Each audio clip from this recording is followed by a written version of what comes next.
This is probably one of the craziest things I've done. You are my first co-founders. Jake, do you want to explain why we're even here? Technically, we're here because I sent you a WhatsApp like a year ago. I met Grace Beverly once. I think I'll just ask her to start a company with me. How do you think I convinced you to do the craziest thing of your life? One of the biggest issues with the creator industry is that it's straightforward, straight up communication. There's just no option in my head that Retrograde isn't going to be a massive success. What is up, and welcome to a bit of a different episode of Working Hard, Hardly Working. I'm joined by Jake Browne and Gary Meehan, the co-founders of a brand new AI company called Retrograde. And here is, I guess, the wildest bit. I am the other co-founder. This podcast has obviously always been about sharing my business learnings, and it seems crazy not to use this opportunity to talk about my biggest learning curve of the last few months, almost year now, which is founding Retrograde. I wanted this episode to be a raw and real conversation about our journey to date, the reality of what it's been like, how we've taken our idea and made it into something real, and what we think this company can be. I really hope you enjoy it. The kind of idea is that you've just dialed into one of our meetings where we're really just talking about like where we are going and why we are going there and why we have started this company and why we believe that it is going to change the creator economy. It feels very different because usually if I were to announce a company, I would also have a product for you to like be able to get immediately, which is the difference between being in the product and tech space. So we'll talk it through and talk through what the company is, why the company is, and who can use it. But if you are interested, once you've heard about it, there is a waitlist link in the description. So you can click and join the waitlist, and then we'll be getting in touch. If you do enjoy this episode, please make sure to leave a little like on the video and subscribe to the channel because it makes a big difference to the type of conversations we're able to have. I'm not going to say it's going to make me start another company because I think at that point would really be reaching ridiculous levels. But it does get us to have great conversations.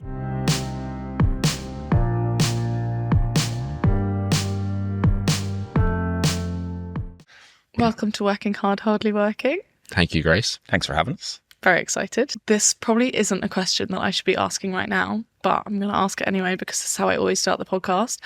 Both of you, are you more working hard or hardly working right now? Working hard?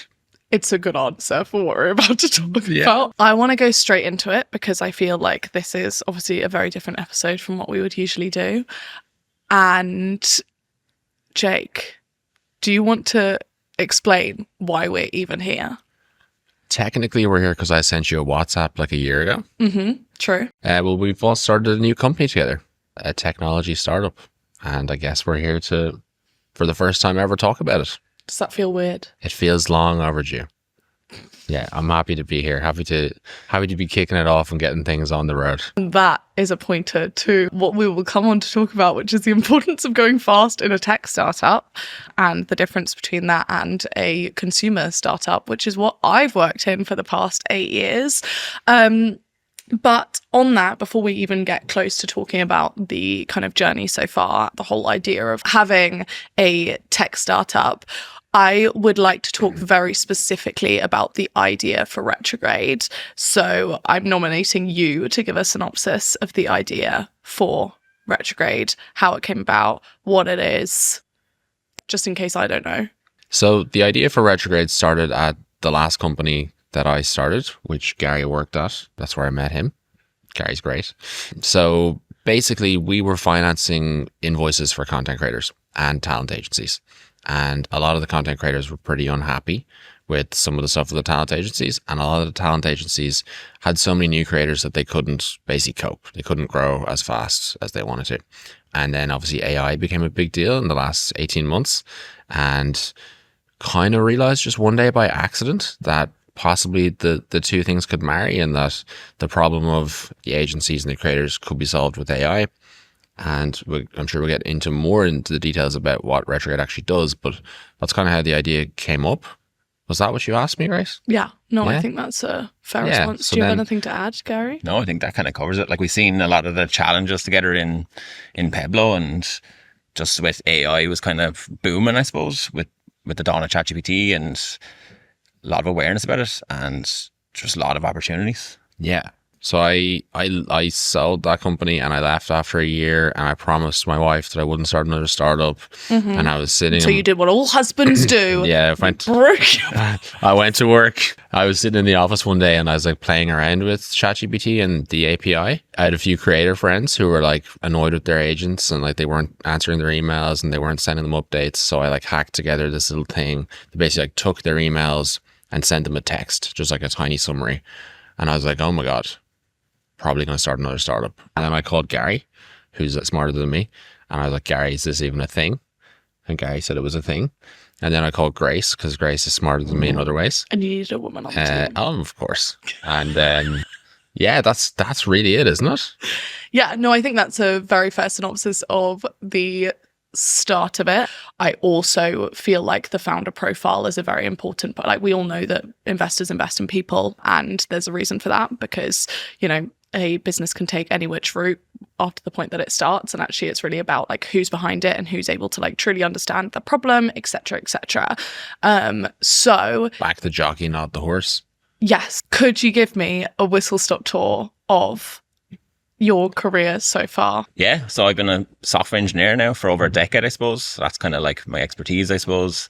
Started out working in small company websites, freelancing, moved on to like a big tech company in Ireland, worked there for the 5 or 6 years, corporate setting, you know, slow moving, looking for a new challenge. You know, startups obviously a bit more exciting, every day is different. Jumped in there. As Jake mentioned, one of those was Peblo. That's where I met him. You know, that's where I kind of got to peek behind the curtain at the creator economy. We actually met in London for the first time. Actually, when I was at Peblo as well, had a little bit of a side hustle, worked on an AI travel app, gained a lot of popularity. Wouldn't exactly call it a company. Done pretty well, lots of users, and ultimately a larger travel app kind of took that in-house. And yeah, so that gave me a taste of what an AI tech company is like. So yeah, and how long's between the time that you started that kind of side hustle and actually exited? About 6 months, I'd say. Yeah. Amazing. To build something and exit within 6 months is very, very impressive. How common is that within the tech space? Yeah, I don't know, pretty uncommon, but yours was like sort of a quick. Yeah, I'd call it a quick. It's more like an indie project, I suppose. Indie projects are kind of popular these days. They're popular. Actually is more common, but still like not something so like people do. It's the idea of a solo dev takes on a project, gains traction, and then gets rid of it. I suppose. Yeah, passes the buck, I suppose.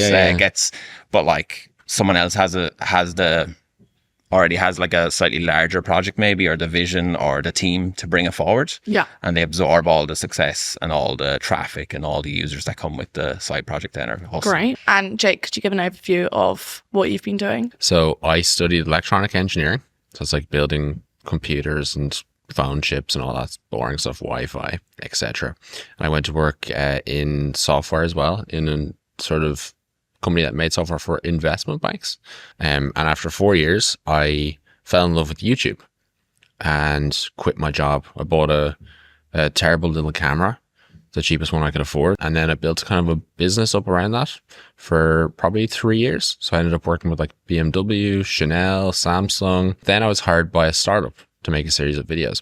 And I'd read a lot about startups online, but in Dublin in Ireland, it's a pretty small place. And it didn't really feel like that was an option that would be like a viable path for me, because I was just little old Jake sitting at home making a few videos. But I was just blown away by like the ambition that these guys had and like the scale of their, like, I guess, vision or their dreams. And I was like, wow, I want to do that. I don't even know if I can, but I want to do it. So I shut my video business down like the week after that. Again, my parents were like, we're seeing a trend here, Jake. And I didn't really have any good ideas for a startup, but I had seen a bunch of content houses over in America, like the Hype House and these kinds of things. And I said, okay, I can rent a house and like convince people to stay there. So we did that. And in Ireland, it was like level 5 COVID lockdown. So I got a lot of press, like good and bad. But it did pretty well commercially. So we were just like selling ads for the creators, kind of like a talent agency, but not really. Mm-hmm. And then we moved to LA. We did that again up in the Hollywood Hills, bigger house, bigger creators, obviously bigger budgets and bigger brands. And we were kind of managing the content creators a little bit like a talent manager. And we realized they were like 23, they had never really had a job. They're making loads of money, but they also had like no money to pay their rent. And I was like, what's going on here? So we sat down with a few of them, and they were like owed money like for 90 days from like X brand. So that's where the idea for Peblo came from. We started just paying the creators up front, and we would charge a small fee, and then we would go to the brand in like 3 months and obviously get paid, and we'd make our little profit. And that kind of took off, went pretty viral. In like the first week, we had like 7,000 creators sign up and like millions of invoices, millions of dollars. But we had actually no money to lend out to anybody. So we were like, technically it's lending. So we went and got some money from some people who give people money, and we gave the money to the creators, and we got the money back, and then we raised some money, and then it kind of took off again. And then it was bought by a company called Wayflyer. And that all happened in like 9 months, which was pretty insane.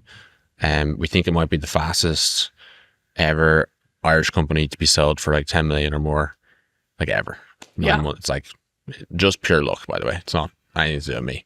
A broken clock is right twice a day, Grace. But so I stayed in the business and grew it quite a lot. I probably shouldn't say the numbers, but after like a year and a half, I decided I didn't like having a boss, and it was back onto the streets for Jake, back into the big mean world. And like I already said, I sort of had the idea for Retrograde, and I called both of you, and now we're on. I actually didn't get a call. I did get a WhatsApp voice note. It's kind of like the 2024 call. Like, who calls people? Understood. Yeah. When we started talking about Retrograde and whether it was a good idea and what the founder makeup looked like and what our roles were and all of that, I feel like a big selling point is the balance between us three. And I think that as someone who's never had co-founders, and Oh, have you not? am I giving only child energy? Is that what it is? And I think that to me really felt like a huge advantage from the beginning, because I think that at the point that you're able to provide or get to much further down the line in terms of before you even go to customers and before you're even getting that real customer data, purely because you're able to supplement a lot of different roles internally, I do think that is a huge advantage even before like raising money, for example. So brief overview, as we've kind of already discussed, we started talking about this a year ago. Yeah, it was actually such a funny thing in my head when I was like, I met Grace Beverly once. I think I'll just ask her to start a company with me.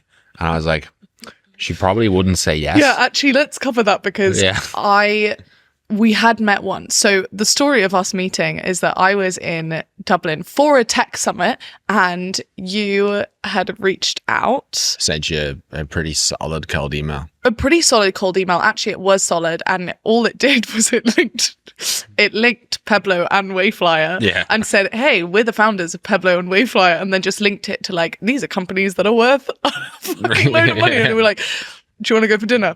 And I was like, "Yeah, cool, perfect." And then, as you did, you decided, "Cool, now's the time to ask her to start a company with me." Yeah, it's kind of just like, fuck it. Let's see. Yeah, if you don't ask, you don't get. So, 1st of March, Grace, it's your fave spammer back again. Launching a new product at Peblo in the influencer space. Would love to pick your brain over a call if you're down. And then you said you're happy to pay for my time. I always say that there, man. Usually that's a good way of not paying for people's time. Then on the 18th of September. Oh, September. You said, Grace, Jake from Peblo here. Well, actually, I've just finished Peblo and I'm on to the next one. So it was approximately 3 months between you telling your wife that you wouldn't start another company and actually doing that. We're building a new tech platform for the creator economy, and I was wondering if you'd be interested in potentially being one of the co-founders. And then I replied 4 days later. And then, to be fair to me, you replied over a week later. But you did send me a little Loom video of what it was so far. And then I responded a week later, and then you never responded. So I chased you with an enormous message. How 4 dare days you? later. Yeah. So we had that timeline, and then we sorted out the roles between us. Yes, very quickly. Yeah. Very quickly. Real fast. Very speedily. So why should someone even care about what Retrograde is doing? Like, who's the customer? Why are we building this? What specifically are we building for them?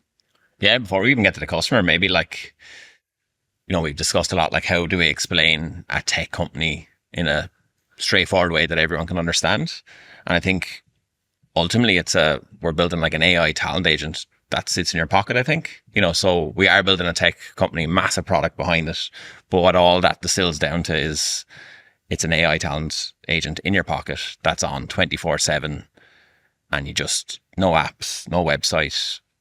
You have a question, you text. If a brand gets in touch, we text. And it's straightforward, straight up communication. And that's kind of, it in a nutshell, really. Like, that might be the best Retrograde explanation I've ever heard. Yeah, you're now on pitching 101. Yeah, imagine you had a talent agent that just never slept, never made mistakes, never had mood swings, because we all do as people, and was just like the best at their job ever. And dedicated to you.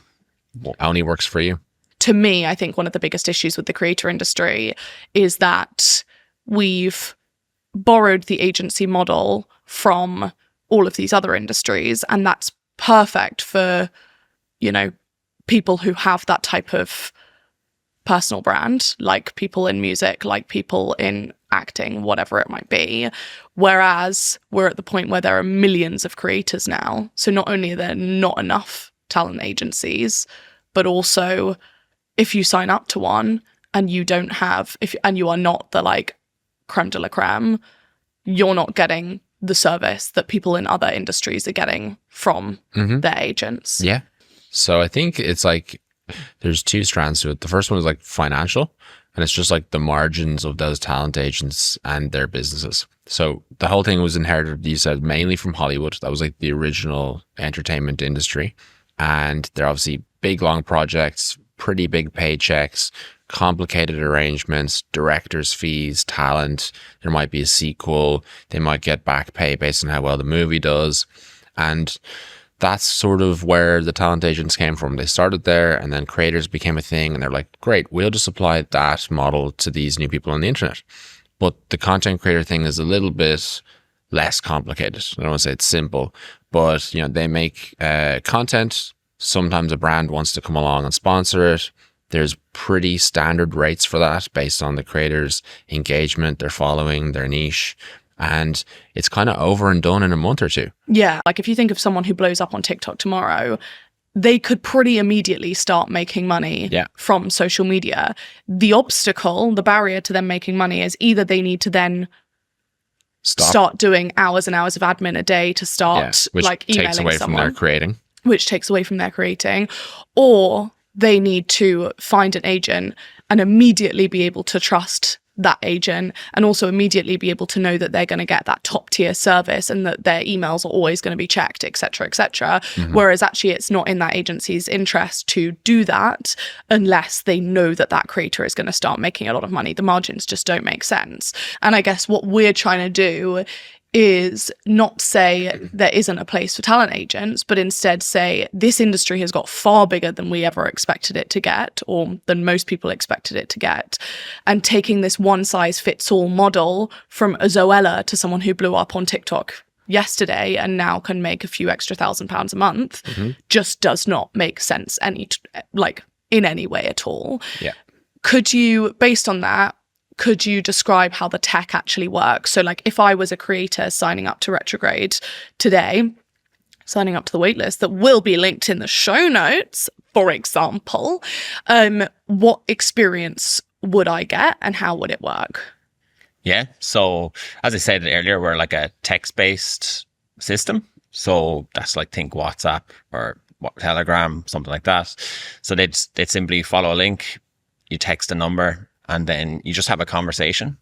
So you'd give over some of your Instagram details, how many followers you have, for example, and that's it. You're signed up to the waitlist. And then from that point forward, you would get like an email assigned, which is essentially your autopilot that works for you.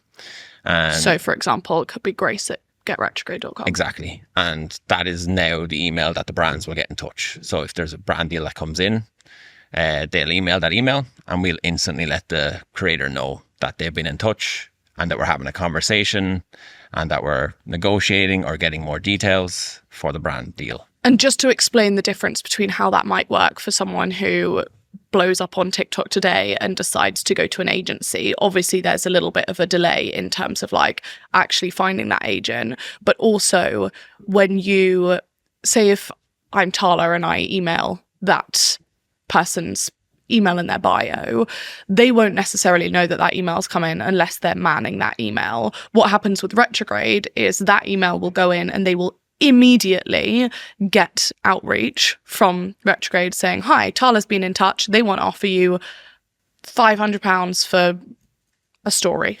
And you would be let know that immediately in order to be able to feedback whether that's something you would accept. I think one really big important part for us was like, we basically want a creator that's moving from a normal talent agency, which can be great.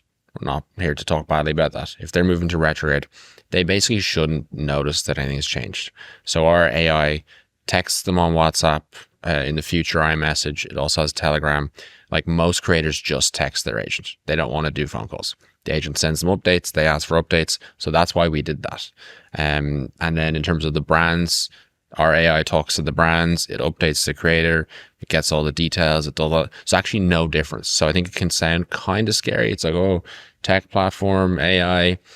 It's what happens already. Yeah, and that's one of the things that drew me so much to the idea was the fact that actually in a lot of the creator space, there have been a lot of companies that have started and not worked because they rely on adoption of the influencer. Like the creator needs to adopt a new way of working. Like a dashboard or some Yeah, exactly. To log onto a platform and now be using this thing new every day.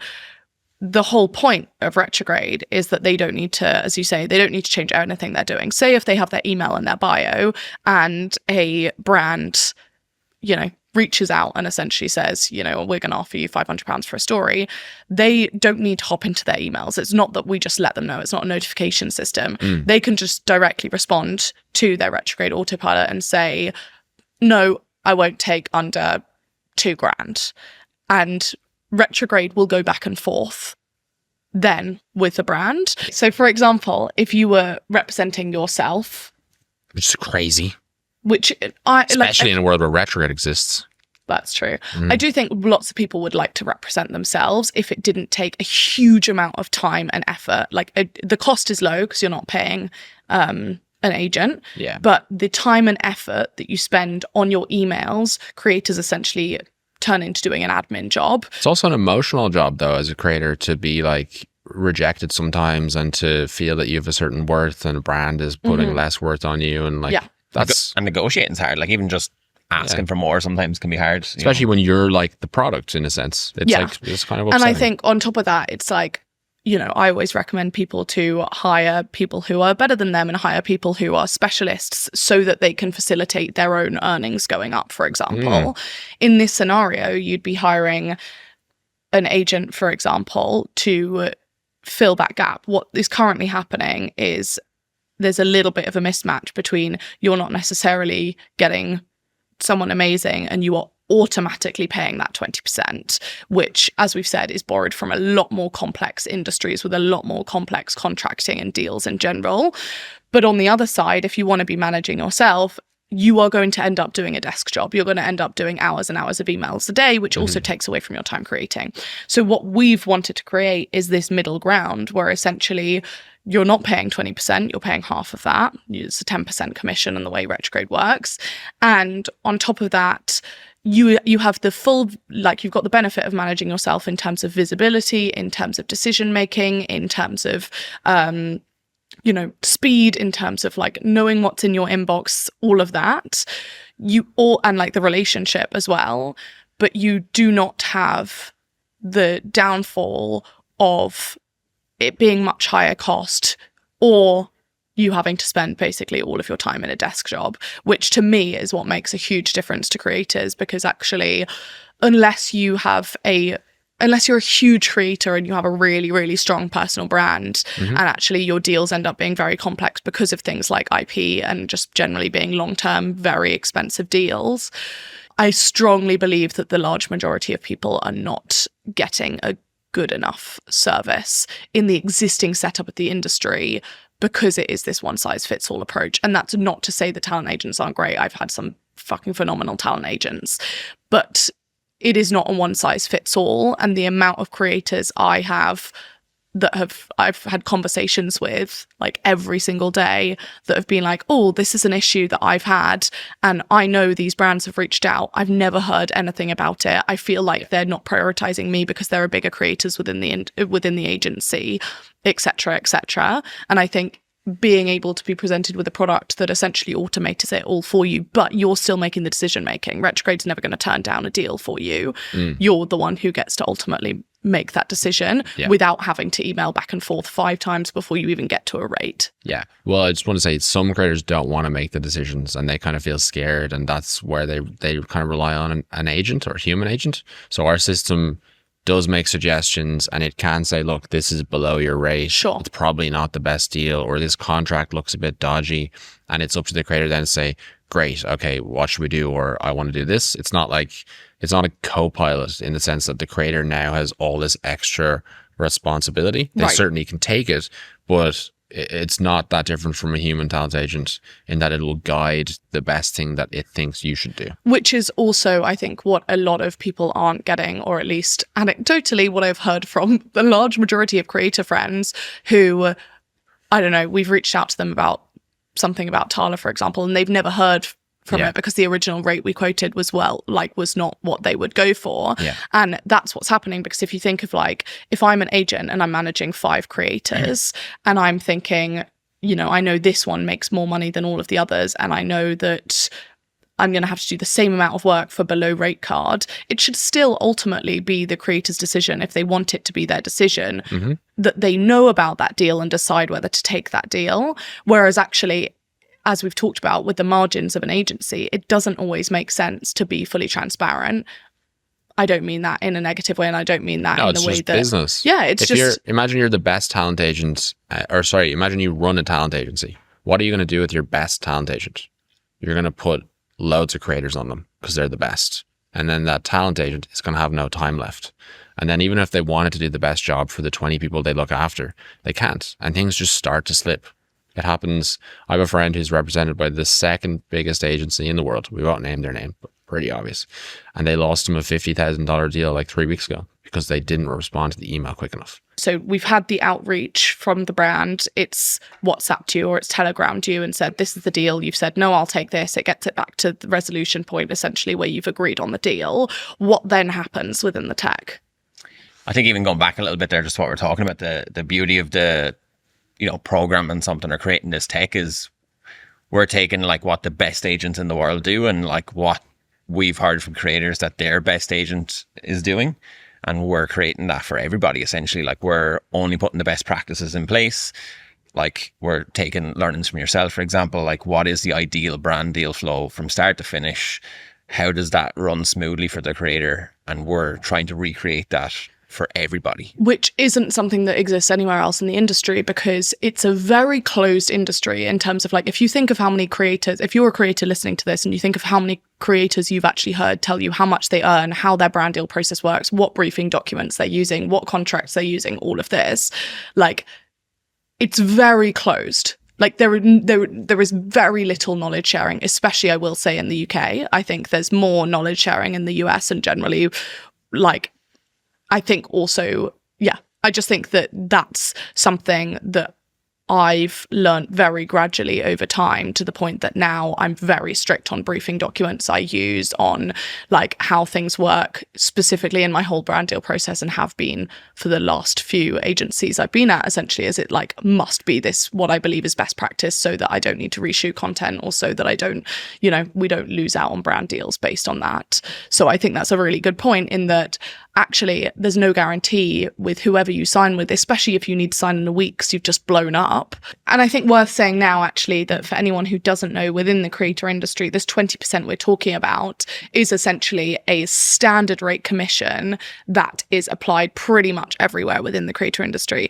Until recently, I'd never seen differing from that. And actually, the only differing I saw the other day was someone was paying 40% to their talent agent.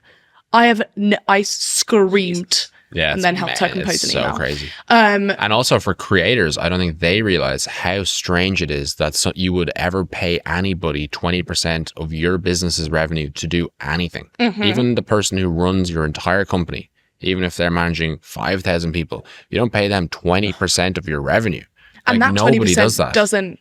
doesn't also like proportion, like 20% is blanket, right? It's like, just it's accepted that like, it's like, oh yeah, it's 20%. Yeah, and it's exploitative, like as in like it is what a monopoly does, essentially. It makes it unfair for everyone within the industry because, especially with lack of knowledge sharing, people are essentially coming in and they're saying, you know, an agent could say to someone who blows up tomorrow, do you know what? We charge 40% for new people because they haven't proven themselves yet or whatever. And who are you going to go to? And those are the types of messages that I get all the time. And I'm like, literally like jump on it because I'm like, do not sign that contract. It's actually unfair. Yeah. There needs to be a viable alternative in order for the industry to continue to grow and for also talent agencies to be able to do what they're good at, which is managing the people that it actually makes sense for them to manage. Yeah. So within that 20%, for example, you're not paying that 20% up front, but you are paying that off every brand deal. So it's absolutely blanket. And often you're also paying expenses on top. You're also paying VAT on top. If you sign up with an agency, often they will say that 20% is across all of your earnings, whether it is from social media or not, because they're representing you. So even if you started a business, I have seen, my first business, I had 20% taken out of that from the agency until I moved and essentially said, I'm not even coming close to joining if you're going to take 20% of my revenue from my business. Like, that is obscene, but that is what's happening across this industry. It's a lot of lack of knowledge sharing. It's important to have, as we said, alternative solutions so that someone can say, do you know what? I actually do want to be with a talent agent and I don't even want to see anything and I just want to be told what to do and I like whatever. And someone can also say, yeah, I want to manage myself and I don't mind doing 5 emails back and forth when I could do 2 texts or whatever it might be. But actually, a lot of people would have a lot easier time and be making a lot more money if they are A, able to spend more time creating, and B, not paying a blanket 20% to an agency that also might be doing nothing other than responding to their emails. The other thing that I think is unfair is that, like, if you're a talent agency and you've got a great creator and they refer all their friends to you, you as that creator don't really get anything from that other than like probably a clap on the back and a big thank you. So what we want to do is we actually want to share our revenue with you as a creator. So if you introduce us to your friends and they join the platform and they do brand deals, we will pay you part of what we would have charged them. So it doesn't come from their part, it comes from our part. And obviously we hope that helps us get lots of customers, but more importantly, we think it's a fairer way to do that kind of thing, because agencies are so reliant on creators introducing them to their circles and their friends, but they don't get anything for it. Yeah, no, absolutely. If you join Retrograde and you refer 2 people that are the same size as you, because of the commission percentage, the referral percentage, you essentially end up paying 0 commission. Yeah, you basically don't pay Retrograde. Because you're making it back through the referrals. How easy is it for you as a creator to refer 2 friends? We've spent so much time around this and what makes it fair and what makes this truly a company like by creators for creators in terms of like how they're able to earn money. And actually part of that is transparency around the fact that actually if you've given us that customer, great. We absolutely owe you and make something from it. And that's fantastic. And as we've said, it doesn't affect that creator who you've referred at all. We're not charging them anymore. No. They are essentially you're going to get out of our commission. So the way we're doing it is obviously Retrograde's commission is 10%. That's just the standard. If you refer someone, you will get 5% of the 10% we charge for what they're doing. So you'll get 5% of their earnings. But when I say that, it sounds like you're getting that directly for them. They'd be paying it anyway. Yeah. The best thing about this, in my opinion, is you wouldn't be using it for each respective brand deal if you didn't love the service. So it also means that you have a layer of trust, because if you're referring that person and they use it Retrograde once and they never use it again, which won't be happening, is that, you know, you'll be getting 5% from that deal and they'll have used it once and they can absolutely move on. But actually, as long as they are continuing to use that, you're going to be making a load of money from them too, which is... And one of the challenges we've seen in the industry is that people are getting referred to agencies or like, hey, come join my agency. But the agencies are actually like full, like they have to turn people away because, you know, the margins are tight. They only have so many people that can service them. Whereas like the beauty of the tech is that we should be able to take those creators on and support them. Yeah. And we hope in time that we'll be able to make that easier as well for the agencies themselves, because as we've said, the margins don't work for them to take on people who aren't enormous creators already making a huge amount of money. Like, it does not make sense to them. It only makes sense to them to sign up people who are blowing up or who they think are going to blow up and technically give them nothing until, like, no time until they do. Or it makes sense for them to sign up people who have already blown up. And actually, if you're anywhere in between those two things, even if you have a huge amount of potential, you're not going to get. No. And the other thing is talent agents themselves can refer creators. So they obviously know a lot of creators. They might be full themselves. They may be a little bit dissatisfied in their current position, or they just want to make a bit of extra money. We will pay talent agents the same 5% fee to refer creators. So in theory, if you're a talent agent, you're really connected and you referred, 20 creators, 10 creators, you could make more money from Retrograde just on referral fees than potentially you make working your job in the agency. So we're trying to help them too. So we've got through the negotiation. We've agreed on a price for a certain reel or post or whatever it might be. What happens next? Yeah. So typically a contract will come over. We'll review that, and how we're going to do that is our technology will read the contract. And what we've done is we've done extensive research and found like all of the like clauses, the little hidden things that are added to contracts that are no good for the creator. You know, so we look out for all those things. We'll flag that to the creator, say, look, we don't think you should sign this. It has X, Y, Z in it. Review yourself. You know, if you're comfortable with that, that's fine. We'll do what you want. In the case that a good contract comes through, we'll just give an outline. We'll have like the bullet points, the high level overview. And if the creator has any further questions, they can ask us, just text and we'll respond. Otherwise, they can actually look at the contract themselves if they wish, or they can just say, looks good to me. And we'll instantly get back to the brand, let them know that we'd like to move forward, and we'll move on to the content creation then. So what happens next? So you get the contract, you've signed the contract because you're happy with it. Where do we go from there? Yeah, so I suppose that's the content phase. The creator does what they do best, creates the content. Once all that's published, brand's happy, we'll start working on your behalf then and ensure that you get paid and that you get paid on time. I think it's important to say, because from my experience with creators, the most annoying part is like sending over the drafts and getting them back and the feedback and all. Like, you just literally open WhatsApp and send us the video or the photo there, nothing else, no links, no annoying Google Drives. And we take that, send it to the brand, get their responses and feedback, and then like summarize it really nicely for you. Grace helped us a lot with this. And it's just like really obvious what you need to do. If any changes need to be made, send us back the next draft. That's it. None of this like, oh, hey, can you upload it to this portal? Can you do this? Can you look at this dashboard?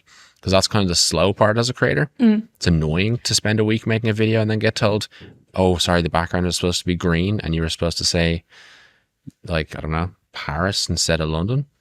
It's just a waste of time. Yeah, and I also think as part of that is that like we all know that within marketing, especially, like bad briefing causes huge issues and loses a huge amount of money to companies. So essentially, you know, you need to do work twice. You need to like, I don't know, it just makes it a lot more complex when there are more and more rounds of review for everything.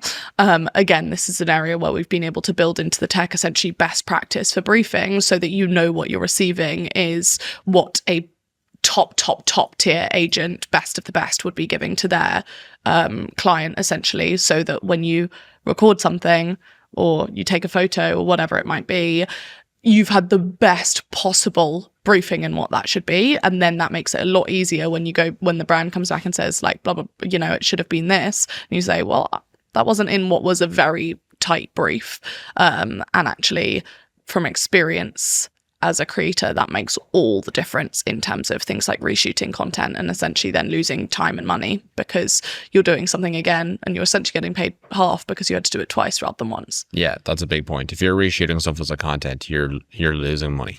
You shouldn't ever have to do that. So we've done the contract, you've done your content, we've sent over the brand, they're happy, you've posted it, everything's gone live. We're going to get the analytics, send it to the brand. This is what we built in Pebble. We automated the invoicing, collecting the money from the brands, and paying the creators. So me and Gary have already built this. We built it again for Retrograde, and it's just simple, done. You don't have to worry. Once you've posted your content, we've got everything else. We will get you paid.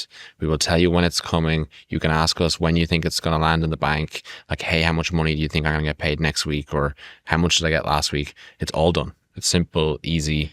Which from experience, you need to wait back from the accounting department generally. Yeah. And I also think as part of that this is part of your job turning into a desk job when you're a creator, especially if you're self-managing, or even if you're not. The amount of people I know who have not been paid for 6 months to a year, and they're being told it's non-payment from the client, and but it's not just about getting paid for one brand deal. It's about having certainty and security over your cash flow 100%. As a business and a person. It's like, I know I've got my rent due in 3 weeks. And I know I've done that content and spent hours on it. And I know what's in my bank account and I need a little bit more. And it's like, you ask your agent and they're like, oh, I'm trying, I'm chasing. Like, we have predictive algorithms that will tell you how much is going to be paid to you in that amount of time. And then you can kind of take a bit of peace, maybe some peace if you're going to have enough. Maybe you need to go get a side hustle. I don't know. I want to talk about being co-founders. Okay. Because I don't know if you've heard, but you are my first co-founders. Mm-hmm. And it's been a great journey so far. As we said, been very different. In your opinion, Gary, what would you say is the most challenging part of building an AI company? Yeah, I think the most challenging thing is just, it's a different way of thinking. When you're working with AI, you're not getting a guaranteed outcome every time. So you just have to be a little bit more careful and add in extra checks, I suppose. Whereas when you write software, it's deterministic and so it's just a new way of thinking. But with that, it gives us the ability to work with like emails and text, and that was never accessible before. And one other small thing is everything's new and shiny in the AI space. Every day there's a breakthrough. Every week there's a new tool. And it's just, we're laser focused on solving the problem that we're working on. And sometimes you just have to remind yourself, don't get distracted, stay on mission, and I think that's... Don't try start another company. Don't try start another company. I've heard that one before. Heard of it. Mm-hmm. And mindset wise, Jake, what would you say makes a successful tech founder? Successful tech founder. I think building something that people want. But I think what a lot of people get confused about is like thinking that they need to know what they want beforehand. You actually have to just build something and give it to people and then see what they say. Kind of like, I guess, in marketing, that would be like a research group or a survey, which is kind of can be true and not true. So you just got to build a product, put it in people's hands and like kind of watch what they say, listen to what words they use, and then very quickly iterate on it and change it kind of almost in real time. Yeah. Which I think has been a journey for us based on your background and our backgrounds. Yeah. You coming from the D2C space where like a piece of clothing has to be perfect and ready, or someone's not going to buy it. And if they do buy it, they're going to be upset. Yeah. Whereas for us, like with software, it's almost like you can go into someone's wardrobe while they're asleep and like change the seams and fix it the way they want. So we can like... Yeah, we definitely can't do that. We would be in a lot of trouble if we were But in doing software, you can Yeah. like, edit things live almost. And like the next time they use the app, it's better and different. And we've incorporated the feedback, and Yes. it's just a very different way of working. So it's a lot more of an agile and fast MVP method in comparison to, like, I always talk about the MVP method when it comes to like a D2C background, for example. Like, you want to get the company out there ASAP. You want to get the concept out there ASAP. Like, will people buy that, the problem you're solving, for example? But you do need to make sure that the product is at least like 95% representative of where it's going to be, or maybe it doesn't have all the colors you want, or it's not as like fancy design or whatever, or not as fancy materials, like whatever that you're going to move on down the line. Whereas, can you talk a little bit about why it's so important to move fast in a tech company from like this MVP perspective? I think generally moving fast is a good idea. I think you get used to moving fast, and like people think, oh, if we go too fast, we're going to make loads of mistakes. But maybe for the first while, but once you get used to it, it actually becomes normal. So I would almost challenge you guys to move fast in any company where it's possible. Obviously, with D2C, you've got like inventory and shipping times, and that's just nothing you can do about it. But definitely software lends itself to constant iteration, and like it's almost like this connection with the customer. And the quicker you get the change into the product from the moment the customer said they want to change, the more like, I guess, in tune you are with them. And you probably feel like this with your audience as well, for your own content and Tala. If you let that gap get too big, you lose touch. You kind of lose the intuitive feel of it. And building software is the same way. You got to stay in that loop. And I think like we're confident, we know what we're doing. Like we've done the research, but then ultimately the creator will tell us. So if we wait 3 months to release a new feature, maybe we got a little bit of that wrong. So it's better to get that in their hands early, get the feedback. And because we're moving fast, we can just change that. Right. For anyone who's listening to this who might be starting a tech company and looking about raising funding, like raising a pre-seed, seed round, what would be the biggest pieces of advice that you would give them? Probably the same advice that you'd give someone around any type of sales, because almost fundraising is almost a type of sales. You're selling an idea to people. That's like a lot easier if you have proof. So if you're trying to sell a brand on sponsoring you as a content creator, probably easier if you have good content with an audience. And so obviously we've got experience and a track record where we've said what we were going to do, and we've done it and we've proved it, and now people are willing to back us. That's really the main thing, is like, if you're just starting out, first of all, try and do something impressive. Try and build the first MVP, try and get the first few customers, get the feedback. Like anything from 0.0 to point whatever you want to call it is better than nothing. And so don't just walk in the room to the investors being like, hey, I'd like some money. It's like, hey, here's what I did. Yeah. So a lot of the feedback I give on pitch decks generally when sent is either it's not clear where the money's going, or it's not clear how you even know this works. And obviously there are different levels of what you can do.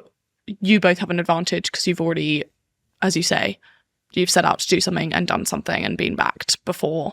For a first-time founder, that's obviously not super reassuring because, you know, you can't have done something until someone's taken a chance on you in order to be able to do something. I guess what you're saying there is make sure that someone doesn't need to take a chance on you, so you can somewhat, even if it, like I always say, even if it's just like a mass survey and you're just paying for that survey to reach as many people as possible, or a few people who fill in that you're doing it on your Instagram story, and a few people who fill it in will win a voucher or whatever it might be, so that you can get truly as much data as possible on your product, and so that you can almost hypothetically prove that it works even without the product itself, because you need the money to build the product. Yeah, just reduce the risk. Like if someone was trying to pitch you on letting them edit your videos or something like that, you would probably hope that they've included some examples of other videos they've edited. It's kind of the same thing. Yeah. Or like same with job applications. Like they might not ask you to do a task. Could you do a task based on exactly what they've asked for rather than a cover letter? Could you if you're applying for a social media manager role, could you take their socials, rip it to shreds and show what you would do instead and make some of the videos? Exactly. You might not have the experience in that role, but you've gone and said, well, here's what I think I can do. Like it's the same thing. It's just sales. So let's talk about having co-founders. I want to talk about that as an experience. Do you have a co-founder before when you founded Peblo? I had a co-founder. I've had 4 co-founders. Mm-hmm. So I had a guy called Dave in Peblo. Mm-hmm. He's great. He's still one of my best friends. And I've got you two. It's a journey. Mm-hmm. It's probably the hardest part. What would you say is hard about it? Well, like we're all building this thing together, and like by definition, we're probably all opinionated and strong-willed and ambitious, and we probably, want it to work out a lot. And that's quite a hard balance to strike. Yeah, definitely. And I would say that one of the things that investors asked over and over again, actually, was what do you foresee being the problems between the co-founders, and like how do you, like, if this were to absolutely blow up in flames because of the co-founders, why would that be?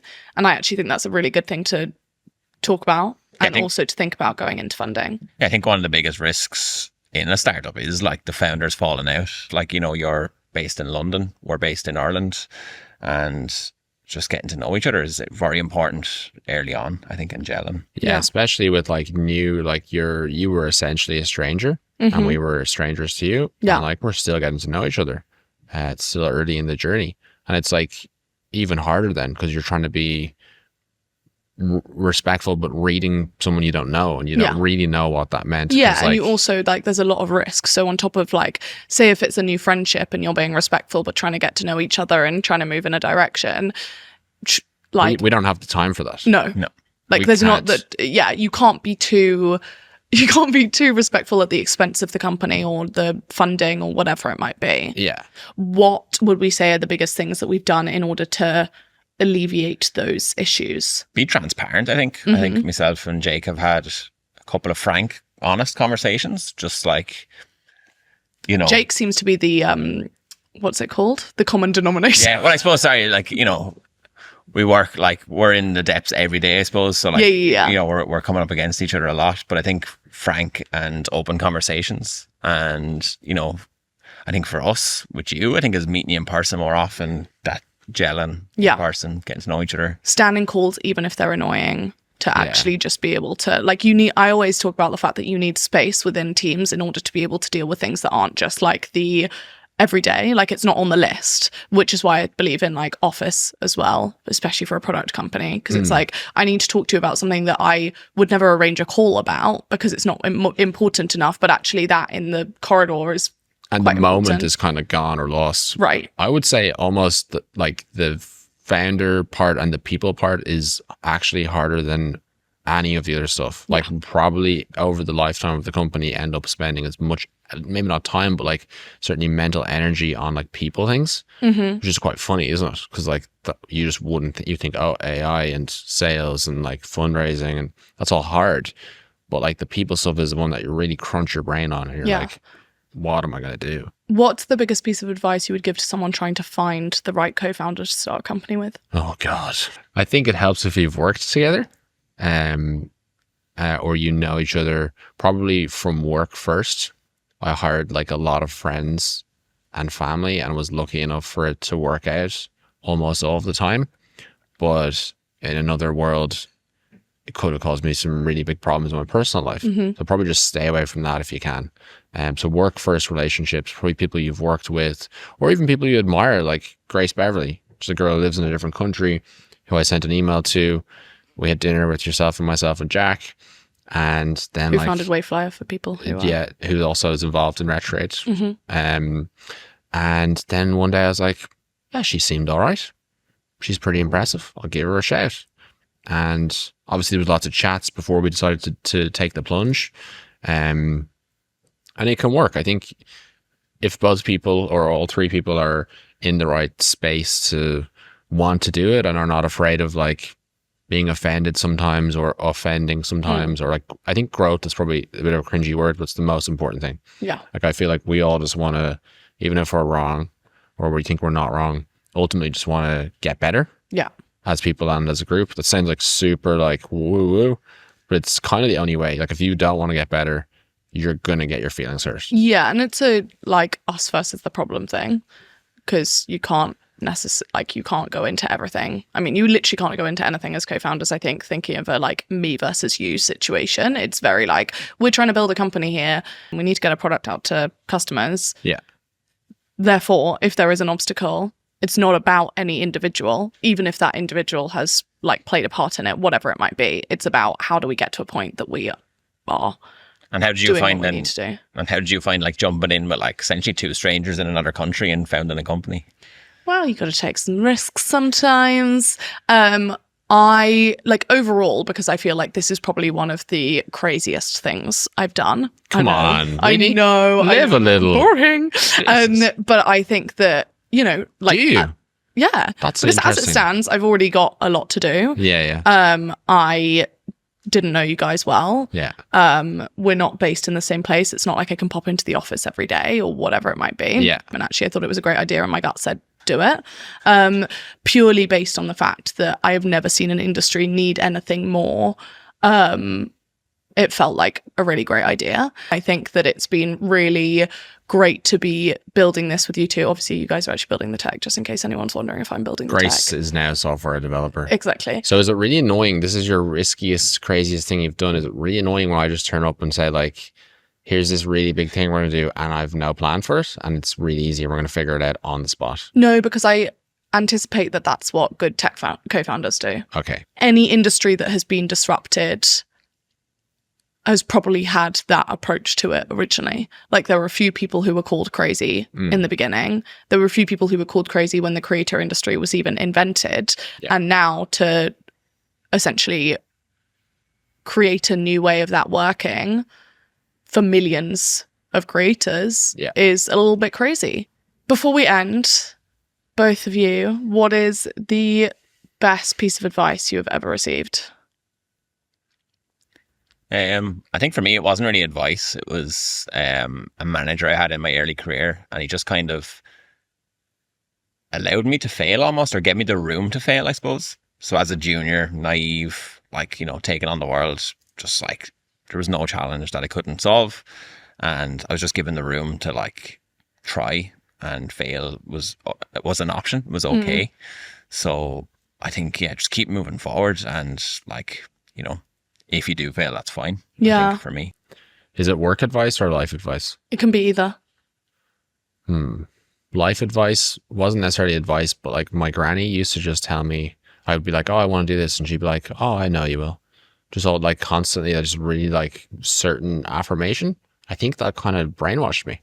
And now I just believe anything's possible. Like, I just think that everything's going to work out. Maybe things will go wrong on the journey, but like, when we sit here today, there's just no option in my head that Retrograde isn't going to be a massive success. And I think that's because anytime I said anything to her when I was like 4, she was like, of course you will, Jake. And I was like, yeah.